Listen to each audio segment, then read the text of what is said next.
Afternoon, good evening. This is Toyin Umasiri. Today we're talking about achieve more.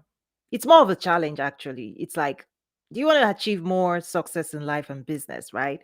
So that's what I want to talk about today. So it's more of a challenge to say, do you want more? And if you want more, what are you doing about it? So, I want to welcome you today to my live show. Actually, this week I'm wrapping up the daily live as the month ends. Also wrapping up the daily lives and then probably move on to LinkedIn audio and probably once a week. Still working on that. So, welcome everyone joining Instagram, LO, LinkedIn, Twitter, YouTube, Facebook. Thank you so much for being here. So I'll get right to it. First of all, I just want to kind of give you some insights into some conversations I was a part of last night. A childhood friend of mine called me last night, and we are just talking about the work that I do and just life in general. Like, how are you doing? Kind of. And as we got talking, right, something came up really from stuff I used to do before. And it was like, Toy, you've always been like this. I was like, really? Come to think of it, yes. And some of the stories that we started exchanging was this idea that and it's related to the day to today's topic around achieving more, okay, in life and business. And it took me back down memory lane when I used to be in corporate. So I had attended Central Michigan University for my graduate program, Masters in Information Systems. And then I was hired into Whirlpool, KitchenAid, Maytag, right, at their headquarters in Benton Harbor, Michigan. Okay, so here am I employed. But here's what I did was I was able to connect my employer back to my school, right? And basically, what I did was to get them to start recruiting from my school. Previous to that, you know, companies like that would only recruit from top schools, right? Central Michigan is the Central Michigan, right? And in order to get that done, most people just see the outcomes and the results of some of the things I do. But behind the scenes, the maneuvering, the proposals, the pitch decks, and all the executive conversations, like, why CMU, why this, right? SAP, this, right? I had to do all of those things. I worked for Whirlpool for almost 7 years. And by the time before I left, right, I was able to make that connection. And then CMU was added on to the schools they were going to start recruiting from. There were so many meetings I set up. At one point, our leaders, I led a delegation to CMU. We met the president of CMU, on and on and on. So we started recruiting a lot of students from CMU. Now, the same thing I did when I was at Whirlpool, when Walmart recruited me out of Whirlpool to their headquarters in Arkansas, I did the same thing again. It's this idea of more, okay? So when I got to Walmart, I was like, if you like this, meaning the skills I bring to the table, there's more people, there are more of me in a way at Central Michigan. And if you know the geography of US, Arkansas, Michigan, there's quite a distance. In fact, Central Michigan University is in the middle of nowhere. Like, you have to get to Detroit. You first have to fly to Detroit and then get a car and drive maybe 3 hours into Central Michigan. So it's quite a journey. So at Walmart, I did the same thing. Hey, why CMU not on your recruiting list? I'm like, Fortune 1, CMU is not the top tier, right? So most top Fortune 50, Fortune 500 companies recruit from the Carnegie Mellons, the Purdue, all of those things, right? And here am I saying, CMU has got something, and they're like, "What is CMU? Where's CMU?" I'm like, "I'll show you." And I started all my internal pitch. Why CMU? Setting up phone calls, like, getting faculty on the phone, speak to the leaders, tell them why, HR, all of those things. I did all of that. And guess what? We started recruiting at CMU. I led a trip from Walmart to CMU. And then, in fact, there was a time I was like, sponsor some of the events, sponsor this. I'm like, Toy, you're never going to give up. I'm like, yeah, what I want, I get. I'll go through the process and all of those things. But here's what the point I actually want to bring out of that story in terms of wanting more. Whenever I do any of those things, right, I create those opportunities. It's like building bridges to opportunities for, say, students. But here's the deal: the day we get there, it's now up to the students to perform in that interview. Like, people like myself, we can create opportunities, we can build bridges, we can connect people, we can drag people on. But if you don't have the skills, if you've not prepared, when you get into that interview room, it has nothing to do with towing. It's you. And that's why I usually say when opportunity comes, it's too late to prepare. Because the same thing, what my friend last night was reminding me of was this idea that this is just another level of the same thing I used to do: creating opportunities, building bridges. I would go to the hands of the heads, I'm telling you, to get whatever I need. Like, for real. I'm telling you, this is kind of just like the next level of just that, creating opportunities. I used to also lead Women Resource Council, advocate for women. Anything I champion, right? Like, making Walmart the best place for women to work, HR policy, advocacy. Like, I will speak, I will challenge, I will disrupt. Nicely though. I will speak my mind, I will speak loudly, I will speak clearly, I would advocate for myself and the people I care about. That's me. I'm kind of like the mother hen. I will make it happen. But once we do all of those things, the people who want those opportunities, guess what? If you're not ready, you're not ready. Game time.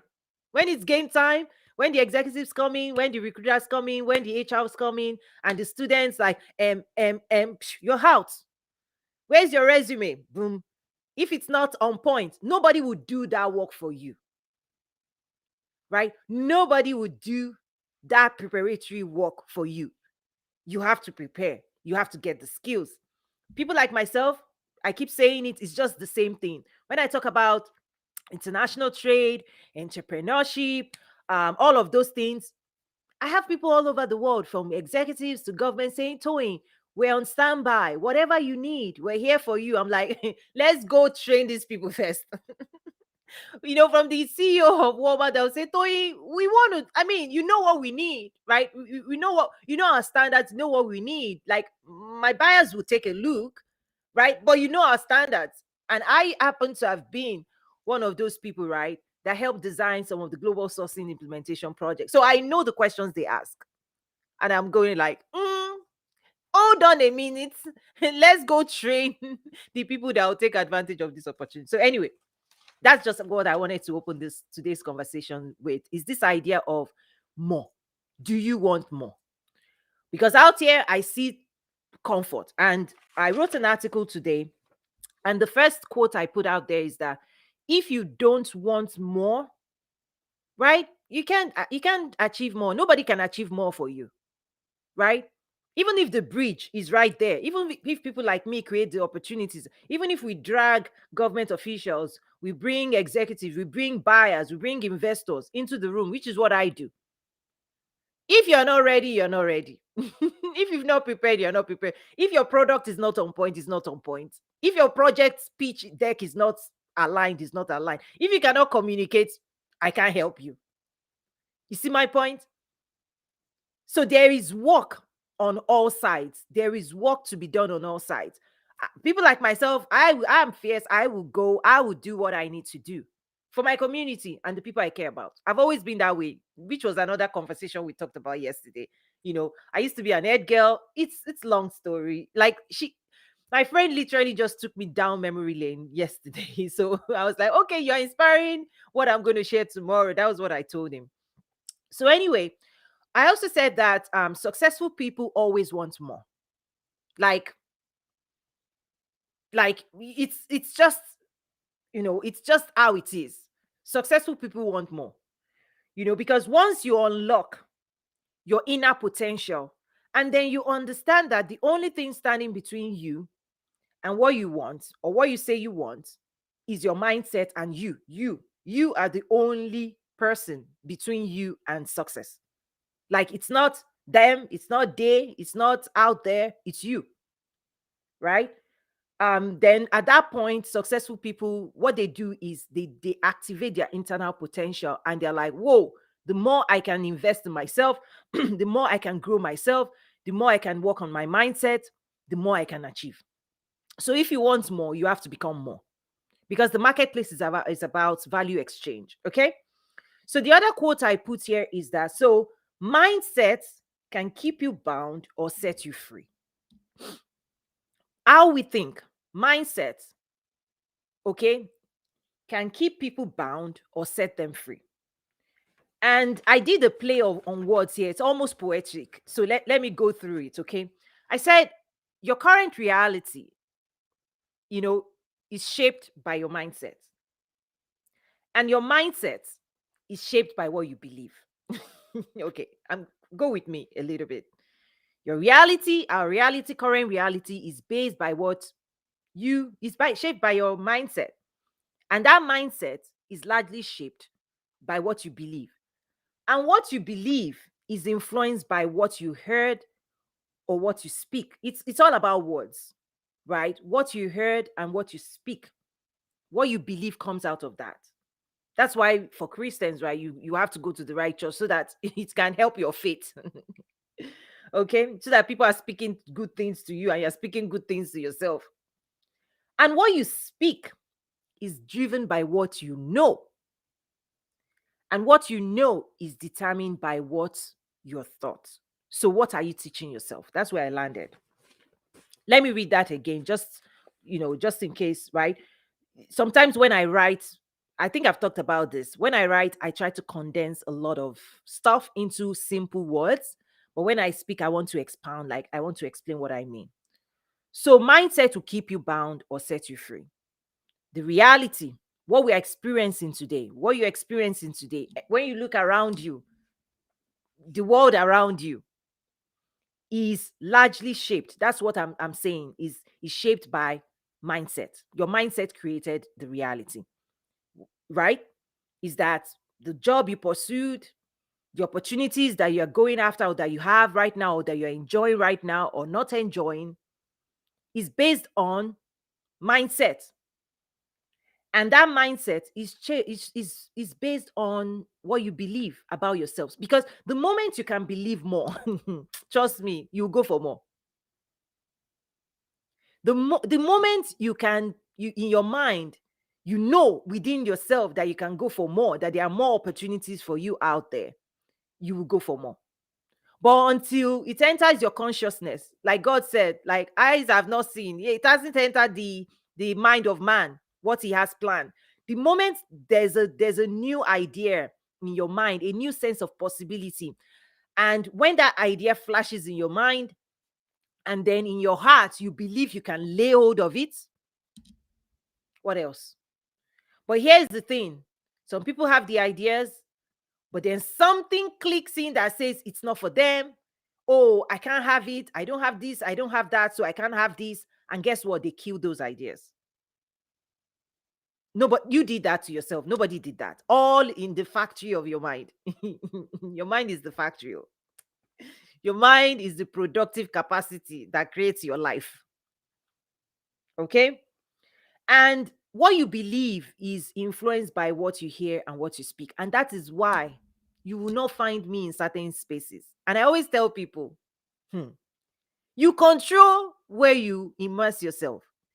You actually have, but as long as you're a free man, free human being in this world, you are in control of what you tune into, the TVs you watch, the social media you engage in, the clubhouse you go into, uh, your association, your church, your neighborhood.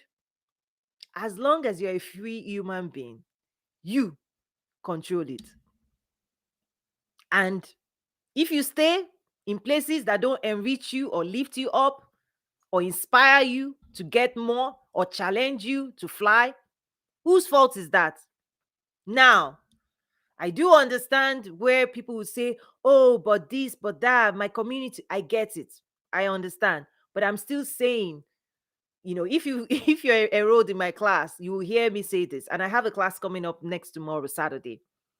You say this: when you embrace the mindset of a champion, you will take on the responsibility to remove any barrier to your success. I'm not saying there aren't limitations or anything like that. That's not the point. What I've seen successful people do is the same barriers. Some people will remove it, some people would just create a storyline and leave it there. Right? So there's a certain type of energy that I've seen successful people move through, with, is that they push against the grain. They move up, they swim upstream. The tide is real, the forces are real. Trust me. And that's why you have to become a bigger force. You have to be a bigger force. You have to want it really bad. You have to want it really bad, right? You have to want it. And you have to not just, so there's the difference of, oh, I want, if I ask you, do you want success, more success, everybody will say yes. Do you want to lose weight? Yes. How many pounds? You will say it, right? Are you ready to pay the price and go on that journey? That's where, people start filtering, right? It's like the Gideon in the Bible. Who wants to fight? Everybody. By the time you start seeing the filter criteria, only 300 people ended up making that stuff. This is the reality. I'm just calling it out. I've also learned that at the end of the day, the work that I do is only for a subset of people. It's not for everybody. Because many people assume, oh, Tony, it's easy. No, it's not easy. I'm telling you out here, it's not easy. It's not. If it's easy, then go get it. Right? I say it as it is, right? And I say the truth. What you know is determined by what you are taught, right? And when I use the word taught, it's really school, curriculum, books you've read, the massive experience through your upbringing, nature, nurture, culture. You've heard me say that before. You are being taught, you are being programmed to function. In fact, the world is programming so many people today, you don't even know. With the era of social media, metaverse, right? You're being programmed subconsciously to behave a certain way, to show up in certain spaces, and you don't know. That's another topic for another day. So it's this idea that you can control and influence your mindset, right? That's why mindset, it's not frozen in time.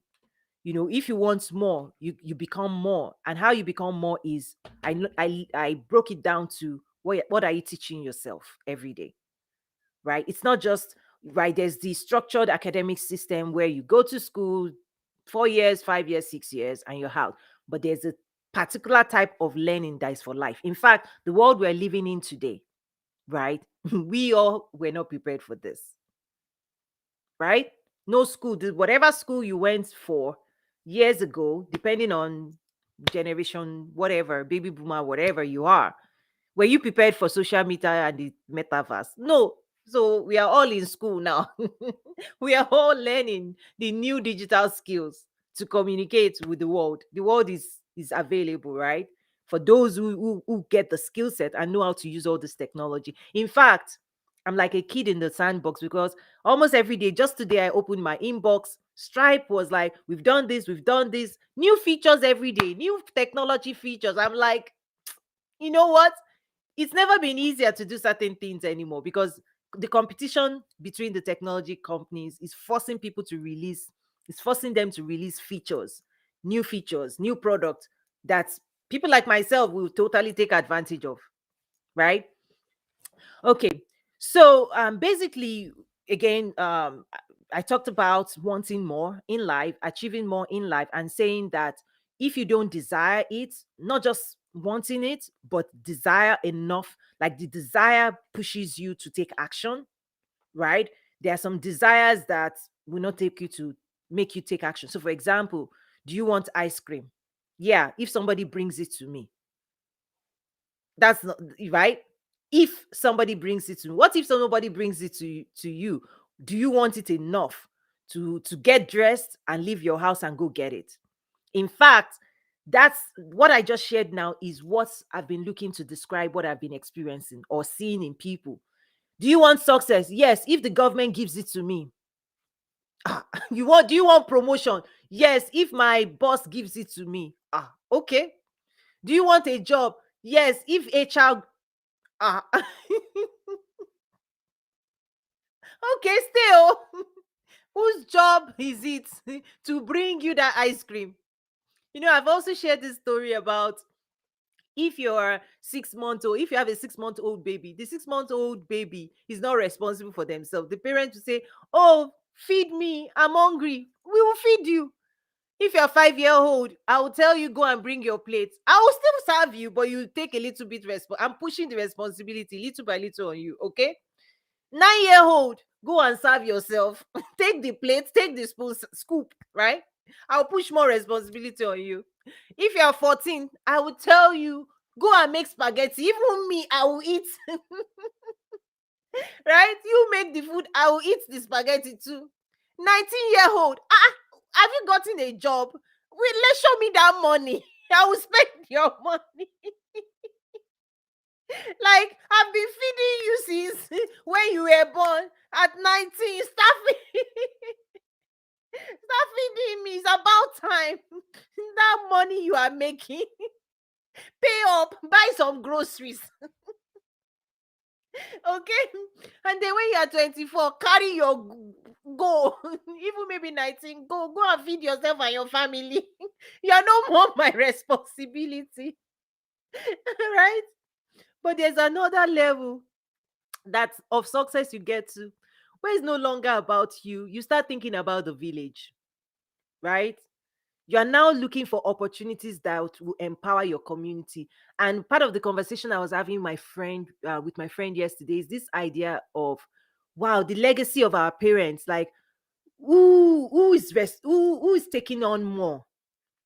If you have the capacity for more, if this is all just about, oh, me, myself, and I, fantastic. That's a level of success. But there is another level of success that I've seen people demonstrate. You understand?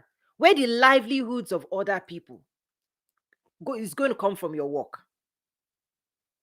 Right? So when I host people like Scott Ford, right? Scott Ford achieved a serious level of success where he was the CEO of Altel. You've heard me tell this story if you follow Trade with Africa Business Summit, right? Every year I feature a story, and he's one of our sponsors, right? Westrock Coffee, right? So he was the CEO of Altel here in the US, and he sold that business to Verizon for $29 billion in his 40s. Independently wealthy. He's supposed to just go and sit down. That's a success level many people in this world may never achieve. True, top 1%, right? But here's what he did. He took that and took another bet on Rwanda, right? And he invested those things in Rwanda. And guess what? More than 50,000 farmers around the world derive their daily livelihood from Westrock Coffee. He is the single largest private investor in the country of Rwanda. He's a presidential advisor to President Paul Kagame. Today, many people talk about Rwanda, right? If you watch my video, the key investors that were behind the scenes for more than 10 years, advising the president, investing their money, spending time to teach, to coach, to invest, to develop the economy of Rwanda. You won't hear their story, but I'm telling you their story. That's the true ultimate success, right? The true ultimate success is when you care about your village, is when you care about raising not just your own success, but caring enough about the success of other people, empowering other people. That's the ultimate. Not everybody gets there, though. Not everybody gets there. Why? Because of mindset. Because of mindset. So achieving more in life and business at the end of the day is dependent on what you want. If you want the baby feed me, you will stay in the crib. People, government will come and be giving you something. That's fine. As long as breakfast, lunch, right? There's another level of success where you go, employ, they give you. I've been there. It's a level of success, no judgment. In fact, I say stay there. It's the easiest ching you can ever make. Stay there, oh. Stay there. Okay? But do you want more? That's the question.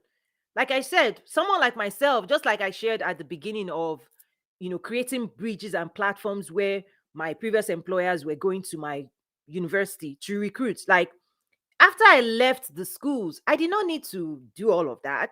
No, I've got a job. Why think about the other students you left behind? Why? Those are the questions I was asking myself. Like, in fact, I don't even know why I think I bother. Like, why do I even bother? But it's just this sense of responsibilities. I'll give the credit to my parents. Actually, I'll just put it out there as nurturing, right? Is this idea that from a very young age, right? I've taken on several leadership positions from a very, very, very, very young age. Very, very young age, right? So it's just become that's what my friend was joking yesterday, that it just accepts it. It's who you are. I'm like, okay, oh, it's who I am. But at some point, I'm going to pack up right now I'm saying, oh, call me Coach Tony. I'll teach you success. At some point, I'll just say, go and buy my book. Don't bother me. Okay. Anyway, so this Saturday, 10 a.m. for 3 hours, I'm actually teaching a masterclass, a 3-hour masterclass, 12 strategies for winning. It's a capacity building workshop for those who want more and who wants it's one thing to say I want more, is another thing to even have the skills. Okay. So first of all, let's stimulate an hunger. You can't feed people that are not hungry. I get it. So if you're not hungry, that's fine. If you're full, that's okay. This is for people who want more in life and business, right? That's I think I had to do, just as I teach entrepreneurship, right, I had to do my own customer avatar for this work. So there are different things I do. If you know me, like economic development, international trade, entrepreneurship, then leadership. This is the fourth pillar. This what I'm talking about today is around the game plan series, which is around leadership and success coaching, right? So I do other things as well, right?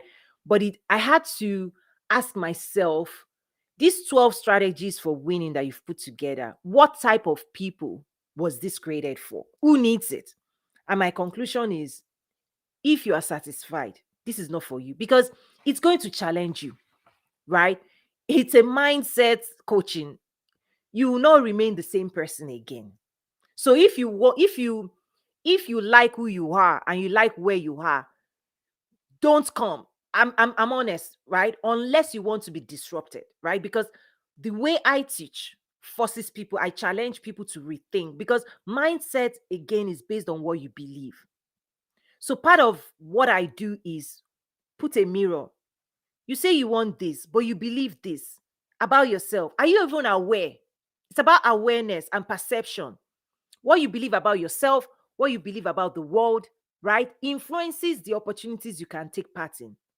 Like, I had a client and I told him, okay, send this email. And the client was lacking confidence to do it. So I had to draft it for them. I'm like, okay, we have to fix, like, I can't be doing that all the time, right? Like, I'm here coaching you and I'm ready to dictate what I believe you should send that will get you what you want. And you still don't have that personal development capacity to even take a dictation. Right? Like, when I was young, I used to be my dad's assistant when he's at home. So he would be dictating all this big grammar, this, and I'm typing. All you have to do is type. And somebody couldn't still have the confidence to take on a dictation to type. I said, okay, we have work to do, people. This, maybe that's an extreme, but what you want, the opportunities people are telling me they want to go after, it requires a different version of how you're showing up, right? If you tell me, I want to do this in agriculture, I want to do that, and then you attend my event, and in that room is the commissioner for trade, economic development for the entire continent of Africa, and you cannot pitch him, and you cannot articulate the value of what you're doing to the entire continent. See, issue. We have to we have to level up. Or when I'm hosting next month Nigeria Investment Conference, and we bring in elected officials, appointed officials, and then you tell me you want to do ABCD with the largest country on the continent, and then here are you in the same virtual room with the people, and then you've not packaged yourself, you see what I'm saying? It's back to what I shared at the beginning of building a bridge to connect my previous employer to the students in the graduate program. I will build a bridge, I'll drag people on. But when it's game time and you're in the room with the recruiter and HR, I will just sit down. Don't call me, oh. I've done my part. The very smart, the very, very smart students, this is what they do. They call me before the interview because they know I'm the one organizing that stuff, right? And they know me as an alumni. So the very smart one will say, Tori, hints, what should we be saying? And I'll give them hints. But still, you have to show up and speak for yourself and represent yourself with the recruiter. I'm not going to do the interview for you. That's what I mean by do you want more? The same exact thing is what I'm doing right now, right? There are certain spaces that I have the privilege to be in. There are leaders around the world, governments, business stakeholders that say, Toyin, we see what you're doing. What do you need? In fact, I remember this is too funny. It's not funny, but it's funny. One of my previous colleagues, right, at Walmart was like, Toyin, I'm getting ready to order seasonals. We call it seasonals, Christmas decorations and everything. You've been talking about Africa and sourcing from Africa. Can you connect us to someone that can produce Christmas ornaments? Okay, I'm sorry. I'm laughing. This thing is too serious. This thing is too serious. Why am I bringing my business out here? Okay, let me just leave it. I'll move on. I'm not going to talk about that. Okay. Any questions, people? As I'm wrapping up for today, and tomorrow will be the last day for the daily lives.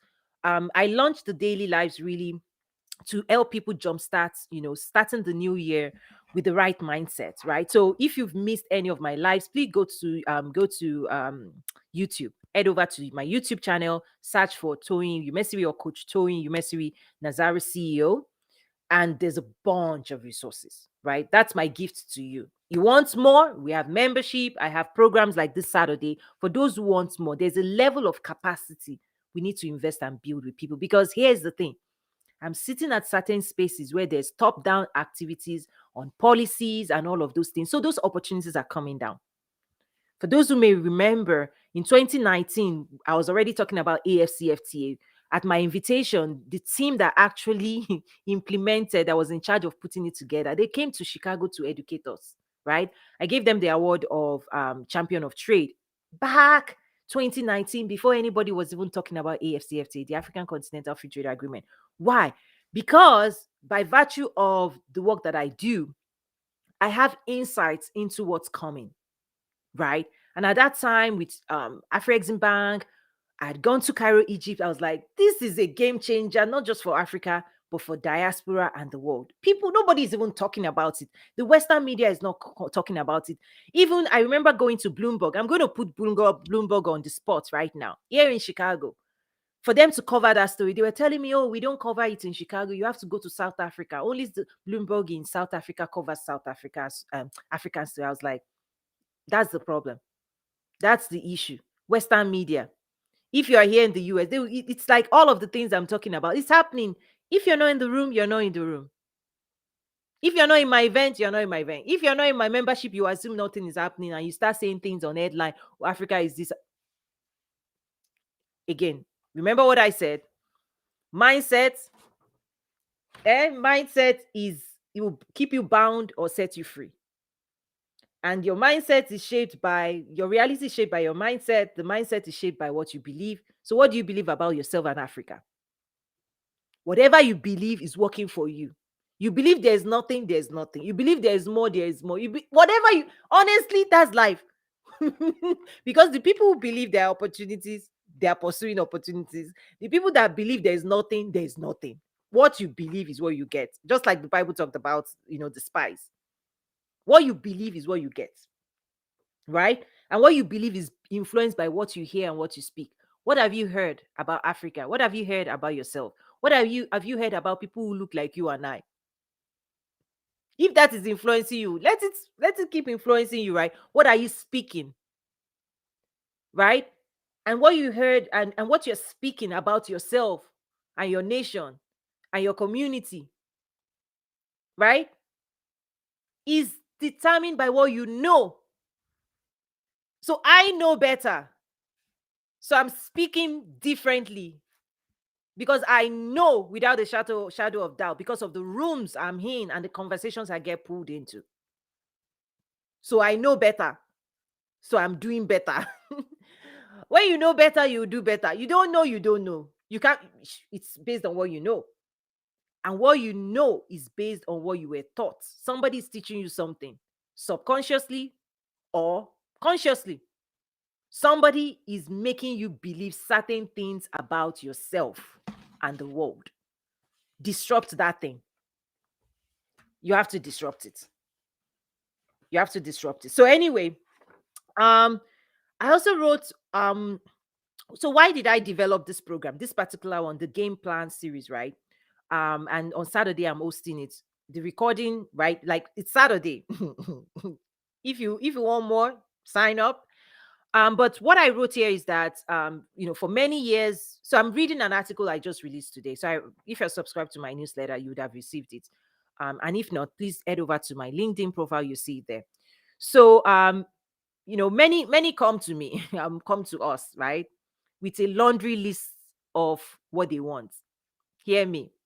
They'll tell me I need an investor, I need a buyer, I need a partner, I need more customers, I need clients, I need promotion, I need connection. It's their shopping list. It's like you're going to the store and you are writing a list. I need banana, I need tomatoes, I need spaghetti. This is your shopping list, eh?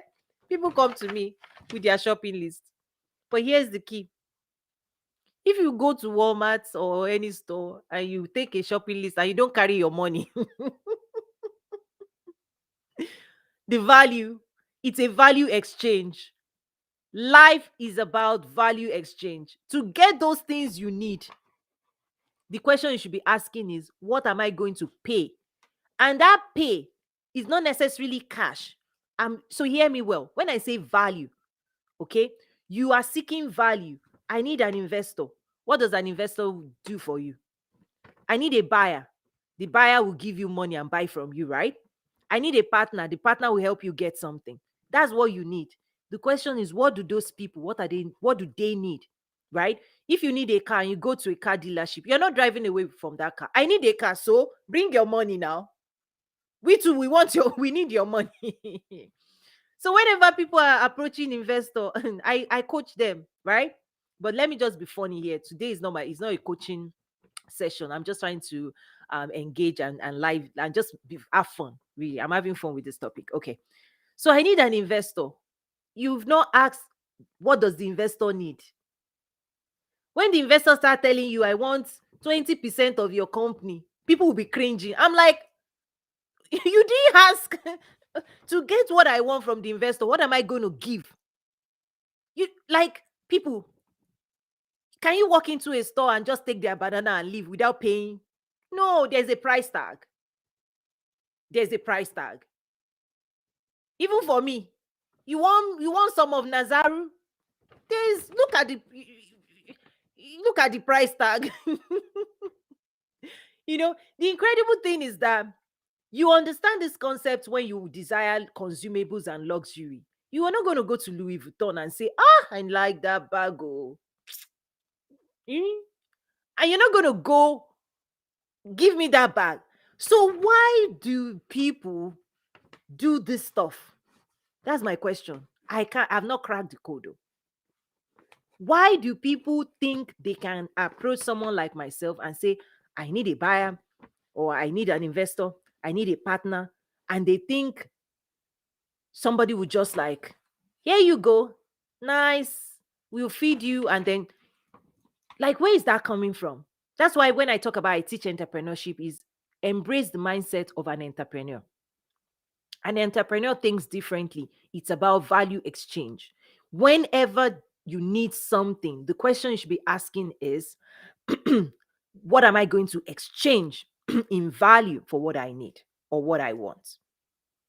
And again, people know this from a consumable standpoint. You see dresses, jewelry, food, the things you consume every day as a consumer, right? The things you're taking in and using your house. That mindset, people have it. You know that you have to work. That's the reason you have a job. You know you're working so you can pay your bills. You know that you can't go to the phone company and say, I need this phone. They will tell you, you need this phone, pay your bills. right? So why doesn't that translate to everything else that has to do with your personal development and your growth? That's my question. Can anybody please help me answer that question? I'm still trying to understand it. Because out here in the community, people be selling some things that doesn't add up for me, doesn't make sense. Honestly, I'm baffled. So please, because that's why even in some of my articles, I had to break it down to, is it a success mindset versus an unsuccessful mindset? Because successful people already know that on their journey to achieving what they are going to get, that they have to pay a cost. There must be sleepless nights on your journey to losing weight. Nobody will do it for you. You will get on that treadmill, you will pay a price. Like, that is a principle of life. So you need an investor. What type of pitch do you have to put together? You need an investor, right? What shares are you ready to? What's your valuation? What are you exchanging? Nobody's doing charity. No investor is coming to you to give you. No, there's no charity out here, right? Value exchange. You want value, the investor wants value as well. Value in your company and the potential of your company to give them a return on their investment. They are looking for you are watching them, you want their money. They are watching you. Are you a money doubler? Are you going to help me multiply what multiplying effect is this venture going to have for me? Period. And then when they ask you those questions, all they are looking for is, if I put my $1, am I getting what percentage increase in the next 5 years? I want my money plus some. And the interest rates, the return on investment must be better than if I put that money in a bank. It's a value exchange. So start thinking that's a class I'll probably teach later. Thinking like an investor. If you want an investor, understand what they need. Okay, you need a buyer, right? The criteria, like the systems we used to implement, people will come, oh, Tony, I want to go on retail. Then at least let's take a step back. I understand what you need, but are you asking the right questions? Do you have a product that if I put it on my shelf, customers will buy and we will make money? I make money, you make money. Is that product you're touting going to make me money? If it's not making me money, please keep moving. People don't understand how buyers think. Buyers are not they're not here to just buy and do what? They are reselling. If you look at the supply chain cycle, manufacturer, wholesaler, retailer, it's a distribution channel. At the end of the day, the retailer is looking to sell, mark up and sell and distribute enough that they will make, everybody wants to make profits. So that product you're manufacturing, is it branded well? Is it marketable? Is it desirable? Even the pricing you put on it, can I also make money from it? But once that conversation starts, you now see people going, ah, I'm like, gosh, these are the things you need to prepare for. You want that opportunity? That opportunity is not just your opportunity, it is our opportunity. Everybody wins. Thinking about the village. But again, mindset. You want a partner. I've written about this before. Partnership. I'm not going to even talk about it because that partnership thing, it's these are the things that make me boil. Makes my like the way what I see. So here's the thing. These are the things that influence. Every time you see me saying I'm hosting a program, I'm doing coaching, I'm doing an event, it's very strategic. It's to tackle something serious that needs to be addressed in the community, without which people are not going to achieve what they're trying to achieve. Trust me. That's what drives all of these things, right? So I wrote here, like, just as you're going to a shopping mall, right, with your list, but in addition to your list, you also have your money in your pocket that you're going to exchange. You get what you want, you give them what they want, right? Please, that's what I am asking you to do with Nazaru and the work we do. Don't come saying, oh, I need an investor. The questions I'll ask you immediately, right? Be ready to answer. Your valuation, your pitch deck, these are basic things, right? And so when I coach and teach, This is what it is about. Kobolaji, good to see you. Glad to catch you live again. Yes, and if you want to watch the replay, today was really juicy. If I've enjoyed it, if you can't tell, I'm having fun here. If it's not fun, I'm not going to be here, right?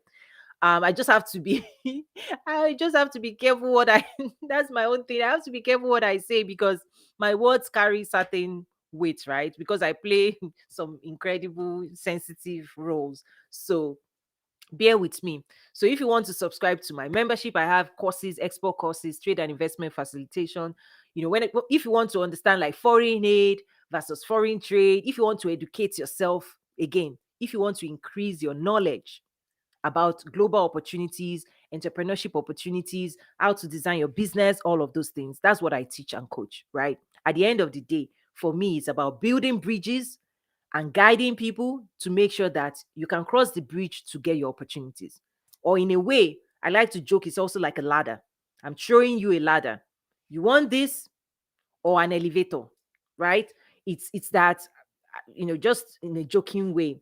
It's what I've always done in a way. I didn't know that, but looking back now, it's always been kind of like what I'm good at is building, advocating, right? Advocacy, creating bridges, bringing people together, right? Channeling that energy, becoming a force to say, let's mobilize ourselves, let's educate ourselves, let's equip ourselves, let's empower ourselves.